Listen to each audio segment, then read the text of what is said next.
Knights at the Round Table, a round-table discussion on speculative fiction books and film. Hello, everybody. Welcome to Knights at the Round Table. Today we are discussing the 2018, I think. 2018 movie, My Hero Academia 2 Heroes. Let's start with general impressions. I love this movie. I love it a lot. I saw it in theater with my dad. It was a great time, and I know the movie's not perfect.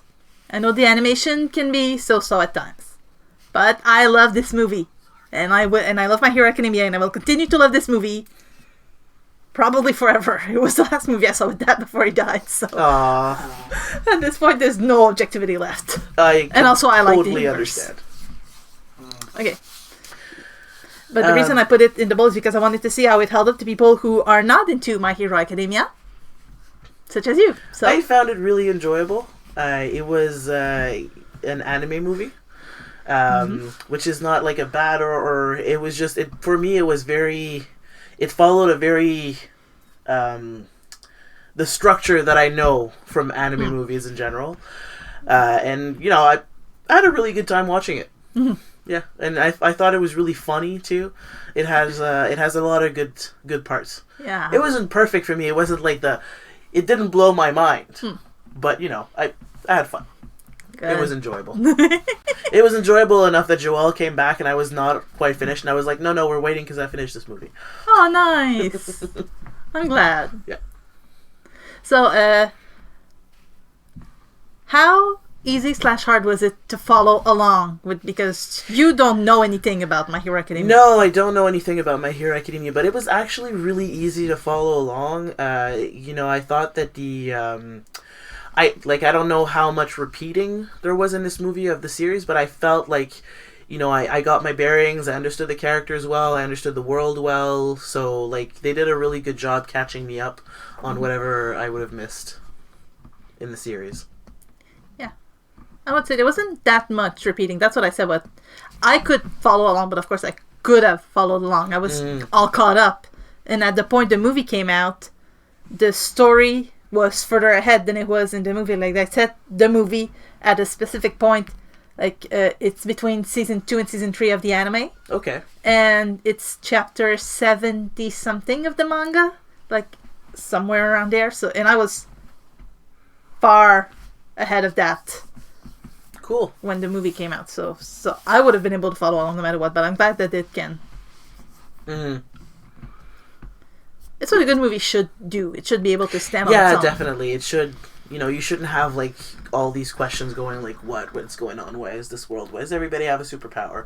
No, they explained that. They did a really good job of explaining the superpower, and I like that they added the character of Melissa in it, because her presence made it really easy to understand what he was dealing with. You know, Midoriya? Midoriya. Izuku Midoriya. Yeah. So, it, you know, it made his relationship with that character and his empathy for her really easy to understand, too. So, yeah, I thought they did a good job with that. Nice. Sub or dub version that you see? Sub.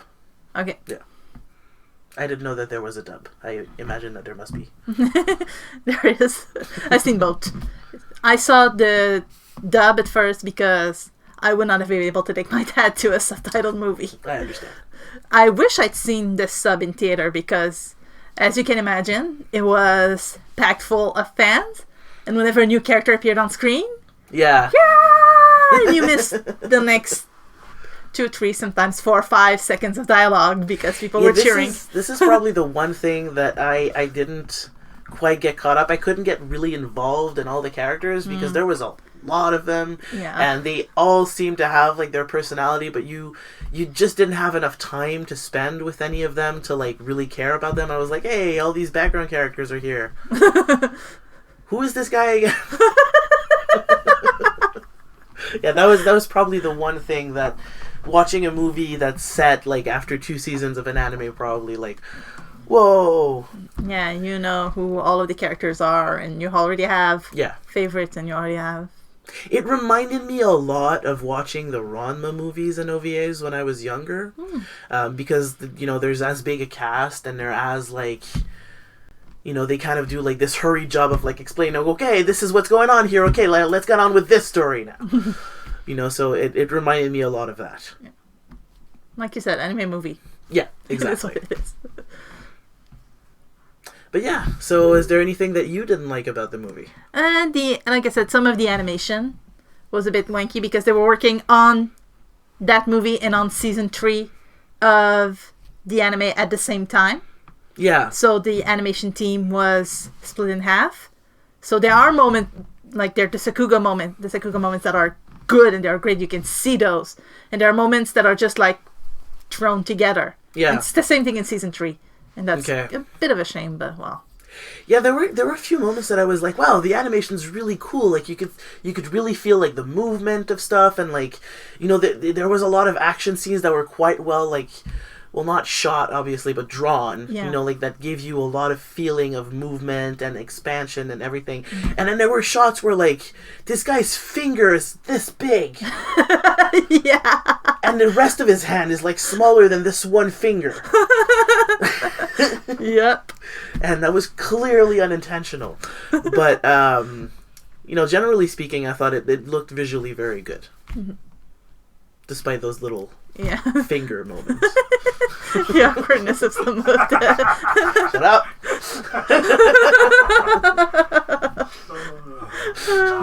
Okay. We're clearly just talking about animation here, guys.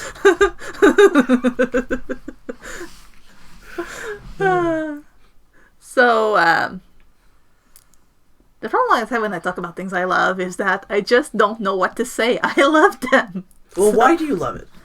Except for the whole watching with your dad thing, which is an obvious emotional connection. Well, it is because I'm a big fan of the series, for one thing. It's I got into My Hero Academia. I went back to check just to see. I don't know, I got curious for some reason. And I got my Crunchyroll subscription at the very end of March 2016. And I know one of the first things I watched was My Hero Academia. I binged the first 2 seasons that had been out at that point. And then I got all of the volumes from the library that were out at the time. And they've all got the same date rate on Goodreads, April 26th. So I got into My Hero Academia in April 2016 hard. And I stayed there for a very long time. I'm still in there. Some of the future arcs tested my patience, but well, I like the universe. I like how creative it is. I like that there are a lot of characters. I love that you can, and that the series spends a lot of time with Midoriya, obviously he's the protagonist, but also with all the other important characters, like Todoroki and Bakugo get a lot of their backstories. Remind me which ones these are. This is Todoroki. So he's the ice guy. He's the ice guy. Ice and fire. Okay, yeah. And Bakugo is the explosion guy. Right. The one who's angry all the time. Yeah. They do make a really funny pair. Yeah. Yeah. They work well And this together. is the thing, is I wish I could have gotten to know them more, because like they seemed interesting, but they were all surface. Yeah. Because at the point where you're getting to know them, you're already like getting in on the action, and like things are developing with the plot and everything, and you're kind of just following this one plot thing. Mm-hmm. Yeah, that's, I guess, a disadvantage of, well, I mean, for someone who is a fan of the series, if they spent that much time developing the characters in the movie, it would have been annoying. Exactly, because they spent all the time developing it in the series. Yeah. Yeah, so I totally understand that. So something I didn't like about the movie, I'm not a big fan of how they treated one character in particular. It was one of my favorites. Like, I have a top 5 characters of My Hero Academia. Of that top 5, 2 are in the movie. And one of them got nerfed. And I am mad about it. Who was that? Kaminari, the electricity guy. Oh, yeah. Like, okay, the fact that most of his role in the movie appeared to be the friend of Mineta, the little guy with the weird hair, that was bad enough. Yeah. I don't know what impression you have of Mineta, it's incomplete. Yeah, he was just a little guy. He could fit an event. Yes. And anyway, there's the joke. I'm not gonna get into that. Anyway, that Kaminari's role in the movie apparently was to be the friend of Mineta, and it had that one moment when he powers up and he destroys the robots, or he appears to destroy the robots. He debilitates himself to do it, and that's the joke. Funny. This power has a drawback, and his drawback is that it fries his brain. Oh, jeez. Yeah, that's what that thing was. And then the robots weren't even fried. Clearly, those are like infinite spawning robot things. The robots he fried could have stayed fried. Yeah. I don't think he would have heard that much of the movie. Probably not. Like, yeah. So I'm a little bit mad about that. What was your favorite thing about the movie? The fight that Bakugo and Todoroki had against the two villains in the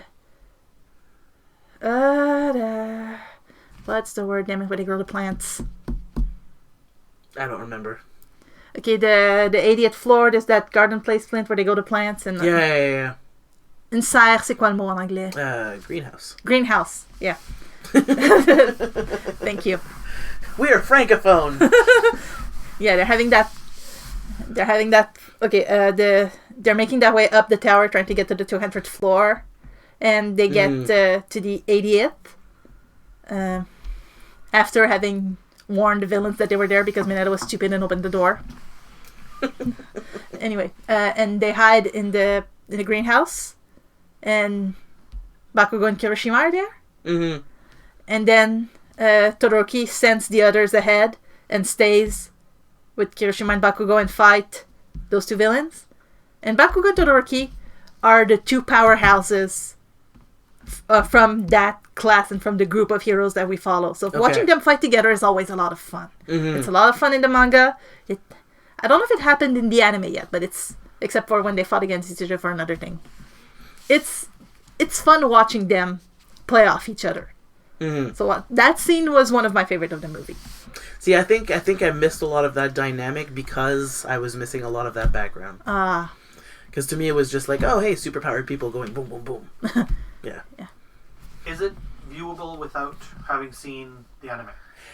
I would say it definitely is viewable without having seen the anime. I would watch the anime first because it wasn't as enjoyable. I think, like, you know, one of those things where watching it, you're like, oh, okay, I like this, and you're gonna go back and rewatch the whole thing. Like, I probably think I'm gonna watch more My Hero Academia after having seen this movie. Okay. And then I probably will rewatch this movie and appreciate it a lot more because it's there. I felt there was a lot of substance missing for me. And that's why I could see the structure so well. Like, I was like, okay, so this is gonna happen and this is gonna happen because it followed the structure of a lot of like movies that were made from anime series. But because I was missing so much of the meat that, you know, the anime would have provided, I could just see the bare bones, and I was like, okay, yeah, this is fun. But it was enjoyable. Kind of like watching it was enjoyable enough. Superhero crossover. Yeah, exactly. Crossover events, too. And I'm like, who is this guy? Why is he important? Why are they all talking to him like this?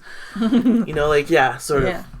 But it was enjoyable enough for me that I'm probably gonna watch this series now. Nice.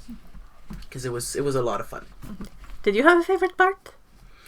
I didn't have a favorite like bit in the movie, but I really enjoyed the All Might's alter ego. How, like, you know, he's got this disease that's eating him out eating him inside because he's given part of his power to Midoriya, and it's this big secret, and I didn't understand why it was this big secret, but it felt important enough that it was like, okay, well, the world can't find out that he's weak and that he's losing his power and everything because, you know, he gives hope to the world and all that. I love that duality between them, and I definitely want to find out more about this, and the dynamic was fun enough for me that I really want to go and revisit the series. Well, visit, because I haven't been there yet. Yeah, I tried to make you watch the first episode. I don't know how far along we got. We got like maybe 10 minutes. Yeah. we got to the part that he was so like, oh my god, I want to be a hero. I don't have these powers. And I was like, oh, this seems interesting. But then I, never had time to follow through, and it wasn't enough to like whet my appetite. Whereas this movie was like, okay, yeah, this is fun, and I want to find out more, especially about this All Might guy that seemed so uninteresting in that first episode because he was so perfect. Now I find that he's not so perfect, and he's got all this stuff going on, and yeah, I want to find out more about that. The first episode was the first half of the double-length first chapter. Yeah. So it was very... To get the first episode, you have to get... the whole first chapter. Yeah, to get the whole first chapter, you have to get the first 2 episodes. Yeah. So you're missing... I was missing the a introduction, lot. yeah. Yeah. But yeah, no, this definitely provided more stuff for me to want more for. Okay. I don't know if that makes sense, but... No, that makes sense. I think it's self-contained enough to follow and definitely understand everything that's going on, but there was definitely an emotional weight that was missing from it for me, because I didn't know enough about those characters, and because I think the main plot and the main intrigue, and especially that duality between All Might's alter ego and himself, that is hinted at, but it's not really like served to its fullest extent. I see. Yeah. And I don't know if it was part of the question, but I'm gonna answer it anyway. I think you can't pick and choose if you're gonna read the manga or watch the anime, because the anime is a very, very faithful adaptation of the manga. Okay. For me, see, this movie, and I think a lot of anime movies are like this, especially when they're based off of anime series. I'm not talking about standalone feature films. But a lot of the anime movies that are based off of manga and anime series, they're there to whet your appetite. And this definitely did that for me. It made me want to watch the series, which is the same thing, the same purpose that I had in mind when I was a teenager and showing people like the Ranma 1/2 movies or the Slayers movies, going like, yeah, like let's sit down and watch something that is complete in its own and will make you maybe want to pick up the series. This definitely accomplished that purpose for me. Nice. I'm really looking forward to the second movie. Yeah, I'm looking forward to watching the series. It was a lot of fun. I think we'll have to go to final thoughts and star ratings. You start. I know it's not perfect. I just said it's not perfect. The little bits that annoyed me, but I still love the universe. I love the series. It's okay to be emotionally attached to a thing. Yeah. I have a lot of those things. It's been weird giving 5 stars after I nitpicked the hell out of it, but what? Why it's not? It's 5 stars. Give it 4.9999999 infinity. Really annoy Tom. I miss Tom. For me, it's a 3.5 out of 5. Just because, like I said, there was a lot of background that I felt was missing just because I haven't seen the series. But maybe I'll change my mind when I see the series. I hope you will, and I hope you'll want the series. I want people to watch My Hero Academia with me. I will watch it. The only people I can interact about My Hero Academia with are online people from Twitter and Tumblr, because none of my friends watch it. All right. Do you want to pick? You haven't picked today. I haven't picked today. I figured I was going to pick today. Pick a good one. Well, I hope it's good. It Came from Outer Space, 1951. Oh boy. Ooh. That feels like another horror. No, it's a Sci-fi. 50s sci-fi alien invasion monster movie type thing. Not that far off. No idea if it's good or not. I haven't seen it either. So the next movie is going to be It Came from Outer Space, 1951. This is what we're going to talk about at some point next month. Yes, indeed. So one of the future episodes will be It Came from Outer Space. Don't forget to comment, like, and subscribe, please. If you have movies that you want us to review, please comment them below and we will put them in the bowl.